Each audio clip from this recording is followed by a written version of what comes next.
ঢালিউড ইন্ডাস্ট্রিতে শাকিব খানকে নিয়ে তুফানের মতো এরকম একটা সিনেমা কেউ বানাবে সেটা কেউ কল্পনাও করতে পারেনি। সম্প্রতি মুক্তিপ্রাপ্ত শাকিব খানের তুফান সিনেমার টিজার যেন আগুন লাগিয়ে দিয়েছে দুই বাংলায়। উন্মাদনা ছড়িয়ে পড়েছে দুই বাংলার সিনেমা প্রেমীদের মাঝে।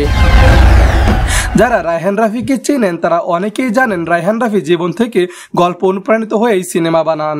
আর এই সিনেমাটিও 90 দশকের গ্যাংস্টার সুব্রত বানকে নিয়ে বানানো একটি গল্প। যেহেতু 90 দশকের গ্যাংস্টার গল্পতে অনেকে এটাকে জিতের চেঙ্গিজ, ইয়াসের কেজিএফ আর রণবীরের এনিমেল সিনেমার কপি বলে মনে করছেন, যেটা সম্পূর্ণ ভুল ধারণা। মাত্র 24 ঘন্টায় তুফান সিনেমার টিজার মিলিয়ন ভিউজ পেয়ে তৈরি করেছে নতুন রেকর্ড। ঠিক কি ছিল তুফান সিনেমার টিজারে যে এত বড় রেকর্ড করলো? বন্ধুরা, মাত্র 8 থেকে 10 কোটি টাকা বাজেটের সিনেমায় যে এনিমেল ও কেজিএফ টাইপ সিনেমার স্বাদ পাওয়া যাবে তা কেউ কখনোই কল্পনা করেনি। টিজারে আবার চঞ্চল চৌধুরীর উপস্থিতি আগ্রহের মাত্রা আরো অনেক গুণ বাড়িয়ে দিয়েছে।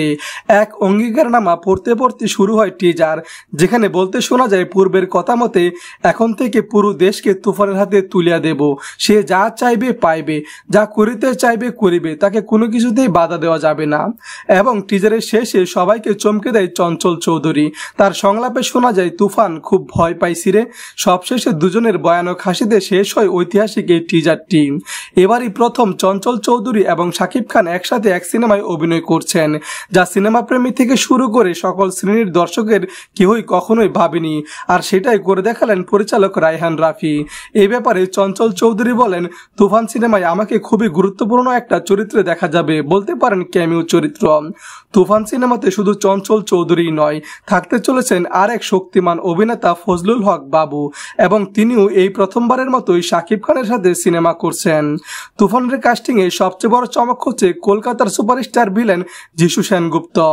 এই সিনেমার মেন ভিলেন তিনি, যেটাই কিনা এই সিনেমার সব থেকে বড় চমক। এত বড় বড় চমকের মাঝে এই সিনেমার টিজার যে দর্শকদের হৃদয় জিতে নিয়েছে তা আর বলার অপেক্ষা রাখে না। সবার মতো আমারও টিজারটি ভীষণ ভালো লেগেছে। এই ভিডিওটি ভালো লাগলে একটা লাইক দিবেন। পাশে থাকার জন্য ধন্যবাদ।